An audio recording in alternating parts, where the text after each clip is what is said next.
This is Football Analysis, and I'm here with Austin. On this video, we are talking about Erik Ten Hag being sacked. There are rumors surrounding the vicinity that he will be sacked after FA Cup. So, what do you think about it? Well, first and foremost, from what I know, it has only been reported by just one journalist. And I feel like it does not make any sense for that type of grand information to be leaked to just one person. You understand? And plus, it does not make any sense to, if you look at the trend, the way Ineos has been operating, you don't really know what they want to do before they do it. Since they came in from the signing of Mark Ashworth, Bereda, and the likes like that, we really didn't see those guys coming in, and then they came in. Plus, there's this video of Ratcliffe talking about restructuring the environment and making sure it's good for the manager. There's never really been any, what would I call it, any sign of the new owners sacking the manager. So I don't want to believe that news. That is one. And then two, it does not make any sporting sense. You understand? It does not make any sporting sense to have a crucial game ahead, a cup final, and then leak an announcement that's of that magnitude. It does not make any sense. So even if it is true that Ten Hag is going to be fired, definitely we would have heard it probably maybe during the season or like towards the end, not on the eve of the FA Cup final. So I don't want to believe the news. All right, but a lot of people are, reacting to the news saying that Erik Ten Hag shouldn't be sacked because of so many reasons behind this season's bad or poor performances, the injuries and the rest. So they need to fix the environment first, as you said, and there are a lot of things they need to change, including the medical staffs and everything, to be able to, create that good vicinity for the manager to thrive. What can you say about the component or things that made this season worst? When you talk about sacking the manager, it's because the season wasn't fine at all. That's why. So what can you say about that?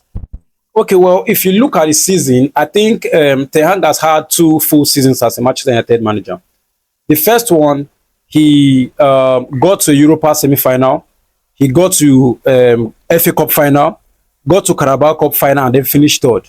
Immaculate for somebody who was just coming into the English football. And then if you look at the following season, which is this season, which you are going to use as another sample to judge his stay, you look at it and then you see that there's a big factor, which is the injury factor. There's been several comments about the injury. De Zerbi has come out. You can see Brighton lost their manager. De Zerbi couldn't perform to maximum. And then he also came out to say if you suffered that much injury, you're not expected to have the perfect outcome. You understand? Now, Ten Hag haven't suffered 45 Premier League injuries. You understand? Closely followed by Chelsea, 43. And then him finishing 8th. And then also have a cup final. That tells you that it's not the manager. You understand? It's not, you don't hang this on the manager. You hang it on other factors. You talk about probably the medical team. You talk about what will I call the whole crisis at the beginning of the season. See, since Ten Hag has really been the manager of Manchester, since he started to be the manager of Manchester United, I want you to understand something. He has had to deal with Cristiano Ronaldo, a big player, you understand, who has a big PR. You understand? So you know what that is going to do to Ten Hag's image. Every single time Ten Hag has a mountain to climb, the Ronaldo fan base will come out and say, we told you, this guy's not the right guy. They start to carry the negative news about him. Why? Because he clashed with Ten Hag. And then we have the Greenwood issue also. You understand? And then the Anthony. And then the Sancho. And then Marcus Rashford being out of form the entire season. So these are key issues. You can say the manager has not really had the full time to focus on just football. He's been shuffling around doing diplomatic things and football together, which is not right. And that is why you have to fix the environment.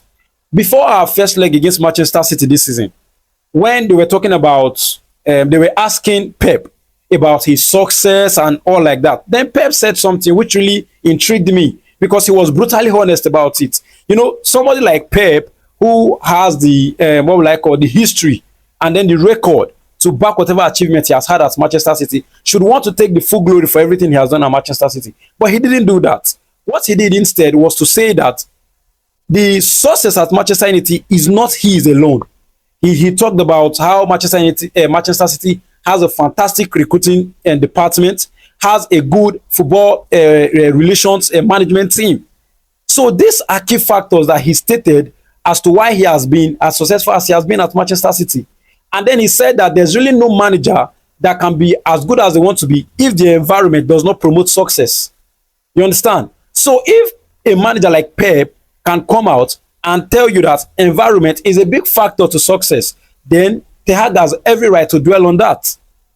And Ten Hag, if you look at him, this is not just his first experience. You understand? He has been fantastically successful with Ajax. The 6 seasons he was at Ajax, I think he won the league 5 times and then got to Europa final, got to semi-final. He was even unlucky not to go to the Champions League final.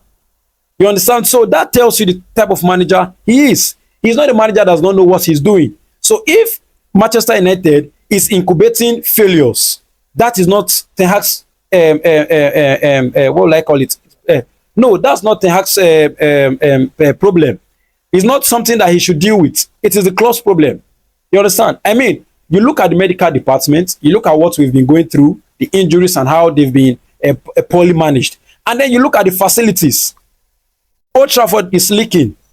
There are some structures that are not in place. If you look at those things, that tells you, that gives you, what will I call it, a little insight as to what's happening in terms of management at Manchester United. I mean, if a club as big as Manchester United is having a poor structure, how much more the kind of thing that you don't see? You can see the stadium. You can see how it is poorly managed. Much more the things you can't see. How will those other things be managed? When Jim Ratcliffe came in, he said he does not want anybody to be sit-at-home staff anymore. You all must come to the office and work. So that tells you that there are staff. There are several staffs that are just taking their job for granted at Manchester United. Yes, and this has had a spillover effect.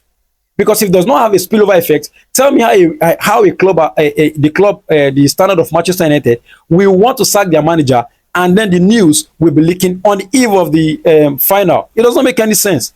Even at the height of Real Madrid Mourinho crisis, you didn't know he was living at a particular time, because the club was fully backing him. The crisis with Pepe, the crisis with Casillas, the club was giving him their fullback, even though they know behind their own this thing that they were going to fire him. But they didn't allow the dressing room or the media to have that impression. That's what a big club does. You don't just go out there and make yourself a ridicule. And I know that since Jim Ratcliffe and Ineos has come inside, there's this kind of decorum that has been there in terms of appointments and in terms of the way information has been leaked. You understand? And Ten Hag made one statement, I think probably before the Arsenal game, when he was asked about his confidence of being Manchester United manager next season.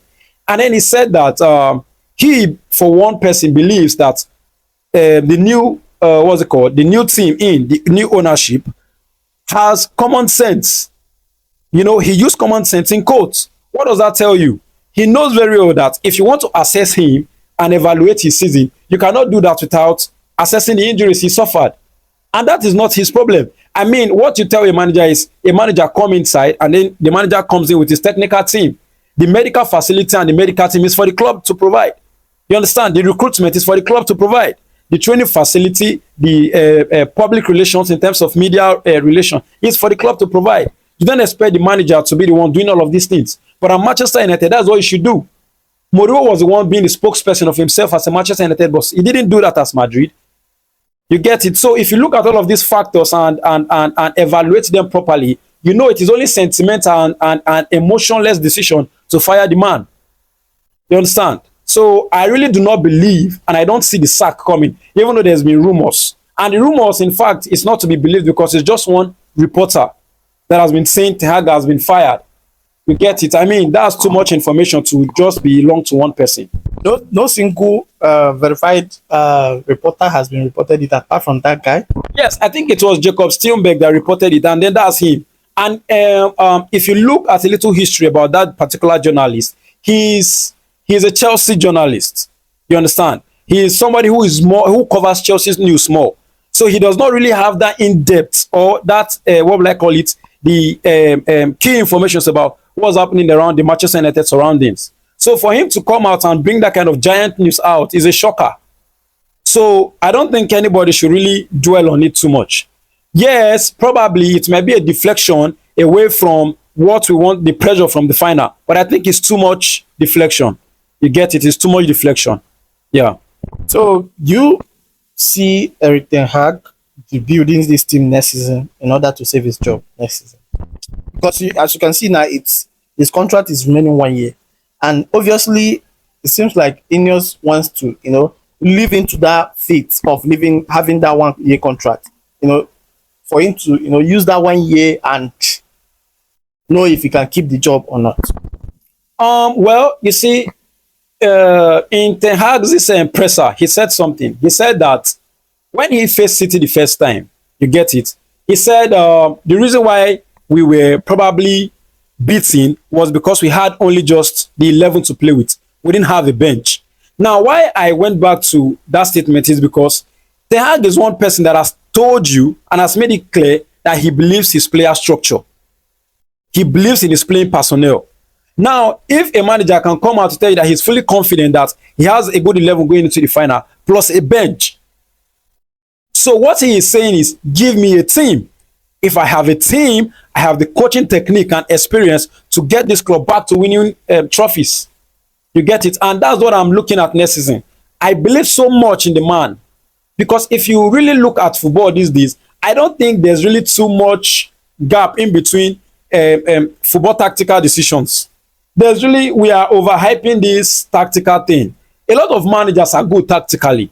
What you really just need is man-to-man management, manage the players. The tactics is there for all to see. There's nothing Guardiola is doing behind the dressing room that you don't know. All his tactics is known. There's really nothing you don't know. You know he's a high possessive, offensive manager. So you know how to counter it. What you need to do is to convince the player to believe in your own tactics and then put in effort and do yours. It's really not a tactical decision. It's a mentality decision. You understand? And I believe that Ten Hag for one person is good enough to impact the good mentality, the right mentality rather, into the players. He's done it with Ajax. You get it? And he did it in his first season. I mean, look at how my players were playing in the first season. I could remember the Carling Cup final, the Carabao Cup final. We ended the game beating Newcastle 2-0. And Casemiro was still screaming at Bruno for not passing him the ball in the dying seconds for him to score. That tells you the mentality. Even though they knew very well that they've won the match, they still wanted to kill the game. Now, it takes a good manager to impact that type of mentality, and Ten Hag is. So I do not doubt Ten Hag's mentality or his ability to get the right structure at Manchester United. What I just want is provide him the environment, provide him the personnel, which Ineos is obviously doing. I mean, we've had Schwartz, Berada, and the likes coming in, which is a good step going forward. So I believe that give him the time, give him the season, the next season. You can in fact extend his contract, make that his trial. Let him get it right. If he doesn't get it right, then you can fire him. But for now, I think it's very unfair what he has suffered this season and then to fire him. This is not our worst finish ever. This is our worst Premier League finish since the Premier League has been created. Okay. Since the Premier League has been created. Now, Fergie finished worse. Yes, he finished worse. I think Fergie finished 13th one time. He finished 13th one time. Now, you cannot, when Fergie came in, he took in from, what's the name? I've forgotten the name of this manager. And then it took Fergie 5 years to get the structures and the management in place. But once he had that on hold, once he had that in place, look at how he dominated. When you have the environment in place and you are able to control it, then you can control the results and the outcomes. And that is what Ten Hag needs to get right now. You understand? So I do not want them to dwell on what's it called, the result of last season. Let us look forward. Let us look at what we can do. Do you understand? This reminds me of Klopp coming in Liverpool and having like 3 seasons with nothing. Exactly. And those 3 seasons were seasons where he's trying to put in place everything he needs to work. Yeah. And the 4th season, title started rolling in. So that was it. So any other thing to say about the manager and the news around the club? And what can you say about your cup final tomorrow? The light summary. Well, I think, probably Manchester United as a big club should have the best psychologists around town. So the news should not really get to the players. Do you understand? The news should not get to the players. So I expect Ten Hag, the players, to be in the right mind going into tomorrow's final. Win it, and then we'll see what the club would do with the manager and the players. So that should just be our expectation for next season and then tomorrow too. All right. Thank you so much for your time. Please, guys, if you are watching, keep watching and don't forget to follow us on all social media handles at Football Analysis and also subscribe to our YouTube channel. Thank you guys for watching and see you on the next one.